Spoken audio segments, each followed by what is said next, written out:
ಯುದ್ಧಾತಂಕದ ಮಧ್ಯೆ ಪಾಕಿಸ್ತಾನಕ್ಕೆ ಮತ್ತೊಂದು ಶಾಕ್ ಎದುರಾಗಿದೆ. ಭಾರತದ ಗಡಿ ದಾಟಿ ಬಂದಿದ್ದ ಪಾಕ್ ಯೋಧನನ್ನ ಭಾರತೀಯ ಸೇನೆ ಬಂಧಿಸಿದೆ. ಟಿಕ್ಟಾಕ್ ವಿಡಿಯೋ ಮಾಡಲು ಯೋಧ ಅಬ್ದುಲ್ಲಾ ಗಡಿ ದಾಟಿ ಬಂದಿದ್ದ. ಗಡಿ ದಾಟಿ ತನ್ನ ಶೌರ್ಯದ ವಿಡಿಯೋವನ್ನ ಅಬ್ದುಲ್ಲಾ ಮಾಡ್ತಾ ಇದ್ದ. ಈ ವೇಳೆ ಪಾಕ್ ರೇಂಜರ್ನನ್ನ ಭಾರತೀಯ ಸೇನೆ ಬಂಧಿಸಿದೆ. ಸದ್ಯ ಭಾರತೀಯ ಬಿಎಸ್ಎಫ್ ಕಾನ್ಸ್ಟೇಬಲ್ ಸಾಹು ಪಾಕ್ ವಶದಲ್ಲಿದ್ದಾನೆ. ಇತ್ತ ಭಾರತ ವಶದಲ್ಲಿ ಅಬ್ದುಲ್ಲಾ ಇದ್ದಾನೆ. ಗದಗ ತಾಲೂಕಿನ ಸೈನಿಕರ ಊರು ಹಾತಲಗೇರಿ ಗ್ರಾಮ. ಇಲ್ಲಿ ಮನೆಯಲ್ಲೂ ಯೋಧರಿದ್ದು ಸೈನಿಕರ ಊರು ಅಂತಾನೆ ಖ್ಯಾತಿ ಪಡೆದಿದೆ. ಯುದ್ಧದಲ್ಲಿ ನಾವು ಭಾಗಿಯಾಗ್ತೀವಿ ಅಂತ ಹಾತಲಗೇರಿ ಮಾಜಿ ಸೈನಿಕರು ಹೇಳ್ತಿದ್ದಾರೆ. ಹಾತಲಗೇರಿ ಗ್ರಾಮದಲ್ಲಿ 100ಕ್ಕೂ ಹೆಚ್ಚು ಜನರು ಸೇನೆಯಲ್ಲಿ ಸೇವೆ ಸಲ್ಲಿಸಿದ್ದಾರೆ.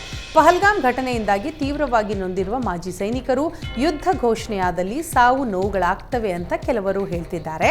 ಆದರೆ ಟೆಕ್ನಿಕಲ್ ಆಗಿ ಯುದ್ಧ ಮಾಡಿದ್ದಲ್ಲಿ ನಾವು ಜಯ ಸಾಧಿಸ್ತೇವೆ ಅಂತ ತಿಳಿಸಿದ್ದಾರೆ. ಸ್ಥಳೀಯರ ಸಹಾಯದಿಂದ ಪಹಲ್ಗಾಮ್ನಲ್ಲಿ ಉಗ್ರರು ದಾಳಿ ಮಾಡಿದ್ದಾರೆ. ಪಾಕಿಸ್ತಾನಕ್ಕೆ ಯುದ್ಧ ಮಾಡುವ ತಾಕತ್ತಿಲ್ಲ. ಪಾಕ್ ಸೈನಿಕರು ರಾಜೀನಾಮೆ ಪತ್ರ ಕೊಟ್ಟು ಹಿಂದೆ ಸರಿತಾ ಇದ್ದಾರೆ. ಭಾರತೀಯ ಸೇನೆ ನುಗ್ಗಿ ಹೊಡೆಯಲು ಸನ್ನದ್ಧವಾಗಿದೆ. ಯುದ್ಧ ಘೋಷಣೆಯಾದರೆ ಮಾಜಿ ಸೈನಿಕರ ಜೊತೆ ಗ್ರಾಮದ ಸಾಮಾನ್ಯ ಜನರು ಭಾಗಿಯಾಗಲಿದ್ದಾರೆ ಅಂತ ತಿಳಿಸಿದರು.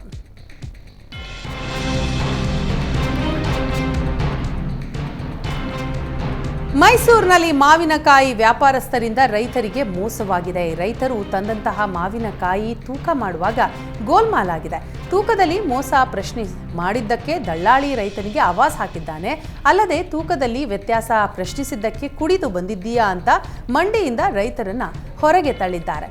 ದೊಡ್ಡ ಮಾರೇಗೌಡನಂತ ಹಳ್ಳಿ ಗೇಟ್ನ ಶ್ರೀ ಮಂಜುನಾಥ ನರ್ಸರಿ ಮಂಡಿಯಲ್ಲಿ ಈ ಘಟನೆ ನಡೆದಿದೆ. ತೂಕದ ಯಂತ್ರದಲ್ಲಿ ರೈತರಿಗೆ ಸುಮಾರು 8 ಕೆಜಿ ಮೋಸ ಮಾಡಲಾಗಿದೆ.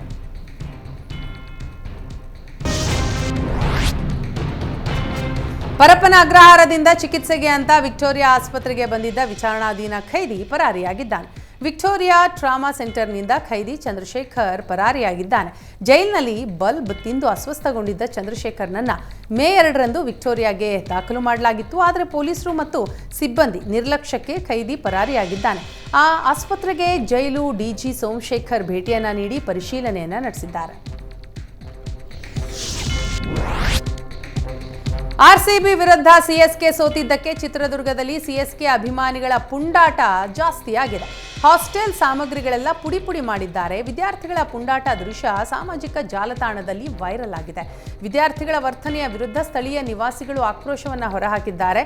ಮೊಳಕಾಲ್ಮೂರು ಪೊಲೀಸ್ ಠಾಣಾ ವ್ಯಾಪ್ತಿಯಲ್ಲಿ ನಡೆದಂತಹ ಪ್ರಕರಣ ಇದು.